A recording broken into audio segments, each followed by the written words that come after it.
샬롬, 사랑하는 성도 여러분 안녕하세요. 2월의 마지막 토요일이 되었습니다. 시간 참 빨리 지나가고 있죠. 2021년 벌써 2달이 지나갔으니까요. 네, 지난주에는 우리가 히브리서를 읽었는데요. 이번 주에는 야고보서를 함께 읽도록 하겠습니다. 야고보서는 예수님의 동생이며 예루살렘 교회의 목회자였던 야고보가 쓴 편지입니다. 믿음과 행함의 균형감 있는 신앙을 강조하는 말씀이며 성도다움의 삶을 배울 수 있는 귀한 성경입니다. 5장으로 되어 있으니까요. 충분히 읽을 수 있습니다. 함께 읽어주세요.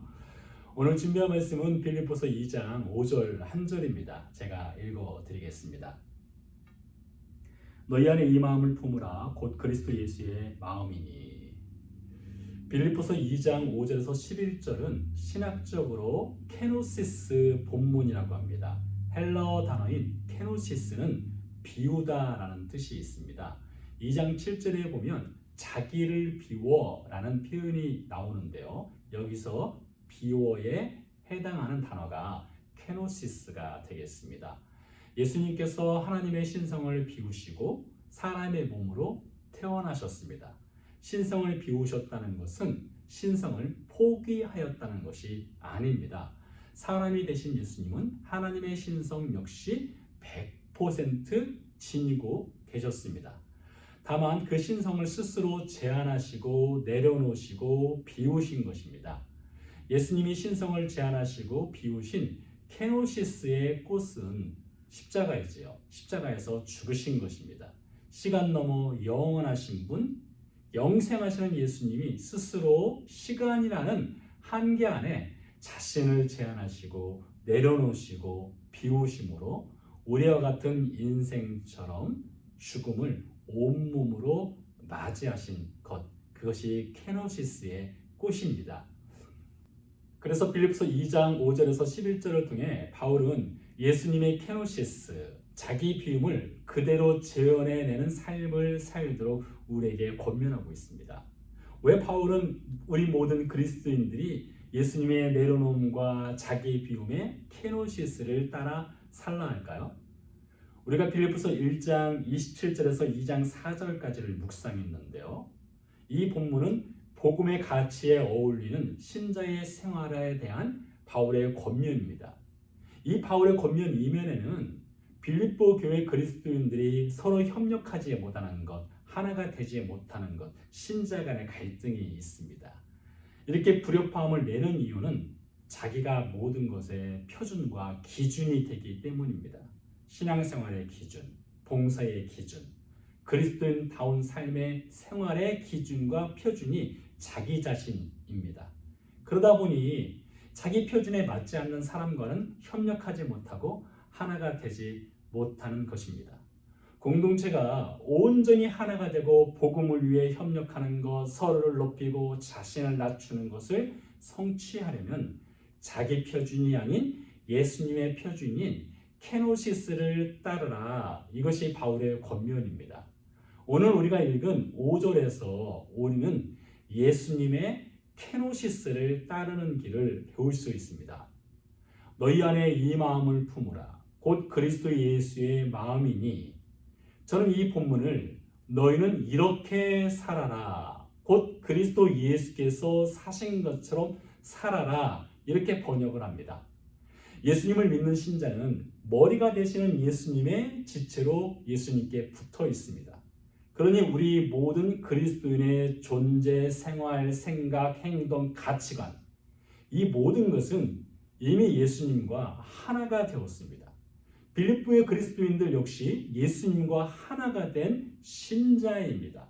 그런데 이 하나됨을 잊게 되면 사람이 표준이 되고 기준이 됩니다. 그렇게 되면 내 생각에는 이렇게 자기 주장을 하게 됩니다. 그래서 바울은 예수님께 붙어있는 존재로서 예수님의 생각에는 이렇게 예수님이 생각의 표준과 기준이 되라고 케노시스를 우리에게 권면하는 것입니다.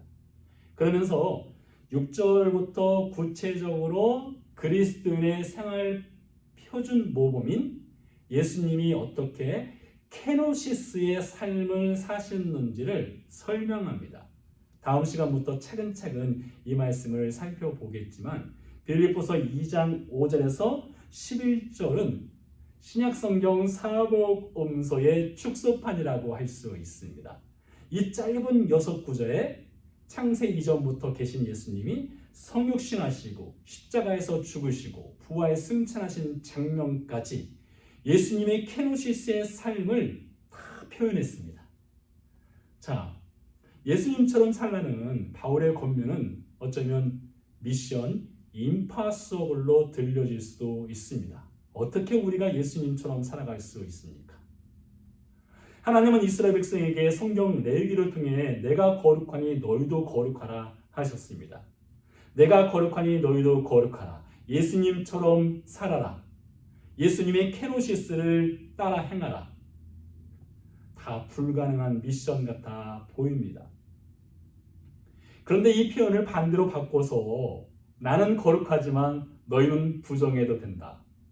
너희가 꼭 나처럼 살 필요는 없다. 너희 자신의 삶을 살아라. 이런다면 어떻습니까? 뭔가 꺼림직하지 않습니까? 그렇게 살아도 되나 싶지 않습니까? 하나님은 우리 그리스도인들이 거룩하게 살지 않는 것, 우리 자신이 원하는 대로 살도록 우리를 구원하신 것이 아닙니다. 하나님은 하나님을 닮은 하나님의 자녀가 되도록, 거룩한 백성이 되도록, 예수님의 케노시스를 따라 살도록 우리를 구원하신 것입니다. 그래서 신자가 하나님처럼 거룩하게 사는 것, 예수님처럼 사는 것은 결코 불가능한 것이 아닙니다. 다만 여전히 우리가 거룩함보다 부정함을, 예수님처럼 사는 것보다 나 자신의 삶을 사는 것을 더 좋아하는 것이 예수님처럼 사는 삶을 불가능하게 하는 것입니다.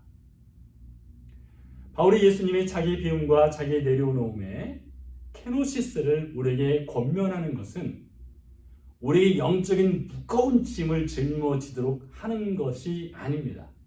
오히려 우리를 자유하게 하는 것입니다. 부정함의 노예 생활에서 자기 자신의 삶만을 추구하는 영적 우상의 삶의 쇠고랑을 풀어주는 것입니다. 또한 예수님의 케노시스를 우리가 따라갈 수 있도록 하나님은 완벽한 준비를 해 놓으셨습니다. 이 성경 말씀으로 우리가 케노시스를 따라 살 수 있는 매뉴얼을 제공하셨습니다. 넘어지고 뒤로 후퇴할 때마다 우리 안에 계신 성령 하나님이 이끌어 주십니다. 힘이 없을 때 기도 자리로 우리를 청하시고 기도의 능력으로 능히 케노시스를 향해 걸어가도록 도와주십니다. 이제 남은 것은 우리의 결단과 순종입니다. 바울은 자기 자신의 스스로의 힘으로 주님 말씀에 순종할 수 없기 때문에 나는 날마다 죽습니다. 예수님 말씀에 불순종하고 듣지 않으려 애쓰는 자를 날마다 비우는 케노시스를 행하였습니다. 부정함과 거룩하지 않음과 자기 표준의 생활을 내려놓고 비우는 케노시스를 통해 예수님처럼 살아가는 그리스도인이 되었습니다. 너희 안에 이 마음을 품으라. 곧 그리스도 예수의 마음이니 너희는 그리스도 예수처럼 살아라. 여러분 이 권면을 기억하십시오. 그리고 묵상하십시오. 말씀이 마음에 충만하면 그 말씀의 힘으로 자기 비움과 자기 내려놓음의 케노시스를 실천할 수 있습니다. 기도하시겠습니다. 살아계신 아버지 하나님, 감사와 영광을 주 앞에 올려드립니다. 너희 안에 이 마음을 품으라. 곧 그리스도 예수의 마음이니 너희는 이렇게 살아라. 곧 그리스도 예수처럼 살아라. 예수님의 자기 비움과 내려놓음의 케노시스, 그 삶을 따라 살 수 있도록 우리의 삶을 성령께서 주관하시고 다스려 주시옵소서. 감사드리며 예수 그리스도 이름으로 기도드렸습니다. 아멘. 여러분 이어서 개인 기도로 들어가도록 하겠고요. 저는 다음 시간에 다시 찾아뵙겠습니다. 감사합니다. 한 주간도 승리하세요. 안녕히 계세요.